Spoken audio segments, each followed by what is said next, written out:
இன்றே டவுன்லோட் செய்து உங்கள் ஃபேவரட் ஷோக்களை என்ஜாய் பண்ணுங்க. அன்னைக்கு திடீர்னு நெஞ்சு வலி வந்துருச்சுன்னு ரொம்ப வலியில துடிக்கிறாங்க. என்ன செய்யறதுன்னே தெரியல, பயமா இருக்குன்னு. கொஞ்சம் சீக்கிரம் வாங்க. என்னம்மா சொல்ற?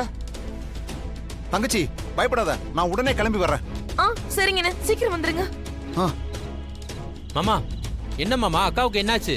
மச்சான், பத்மாவுக்கு நெஞ்சு வலியா மச்சான். ஐயோ தம்பி, நீங்க போய் பாருங்க தம்பி. இந்த நேரத்துக்கு யார் வரப்போறா? எங்களுக்கு எந்த ஆபத்தும் வராது. இல்ல இல்ல மாமா, நம்ம ரெண்டு பேருமே இங்க இருந்து போறது நல்லது இல்ல. யாராவது ஒருத்தர் இங்க கண்டிப்பா காவலுக்கு இருக்கணும். அதனால நான் இங்க இருக்கேன்.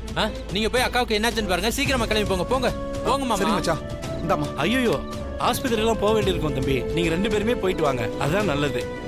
இல்லண்ணே, அது சரி மாமா, இவங்க இவ்வளவு தூரம் சொல்றதுனால நம்ம என்னன்னு போய் பார்த்துட்டு வருவோம். வாங்க, சீக்கிரம் வாங்க.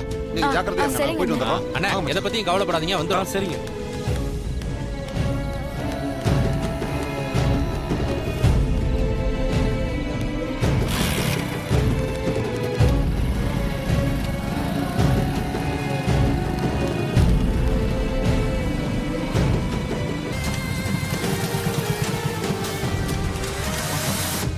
பார்வதி, பார்வதி, பத்மா, அக்கா, பத்மா, என்னம்மா என்னாச்சு? என்னக்கா என்னாச்சு? அக்கா, என்னக்கா உனக்கு ஏதோ நெஞ்சு வலின்னு போன் பண்ணாங்க. இங்க வந்து பார்த்தா சாதாரணமா படுத்துட்டு இருக்க. அது இல்லங்க, நெஞ்சு வலியில பயங்கரமா துடிச்சிட்டு இருந்தாங்களா. அதுக்கப்புறம் இது ஒருவேளை வாயு தொல்லையா இருக்குமோன்னு நான் பூண்டு பால் ரெடி பண்ணி கொடுத்தேன். அத குடிச்சதுக்கு அப்புறமா இப்ப கொஞ்சம் பரவாயில்லன்னு சொல்றாங்க. இல்ல நீ? ஆமாங்க, நான் கூட நிஜமான நெஞ்சு வலியோன்னு ரொம்ப பயந்துட்டாங்க. என்ன பத்மா, நீ இப்படி நெஞ்சு வலின்னு சொல்லி எல்லாரையும் பயமுறுத்திட்டியே. மச்சான் வாங்க மச்சான், நம்ம போலாம்.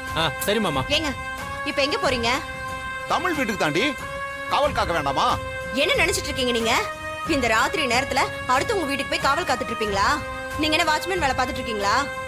இது அசிங்கமா இல்ல? அதானே. யார் அந்த பொண்ணு? சாதாரண காய்கறி கடை வச்சிருக்கிறவருடைய பொண்ணு. அவ வீட்டுக்கு போய் அவளுக்கு காவல் வேலை பண்ண போறீங்களா? அப்படின்னா அக்காவுக்கு நெஞ்சு வலின்னு சொன்னதெல்லாம் வெறும் நாடகமா?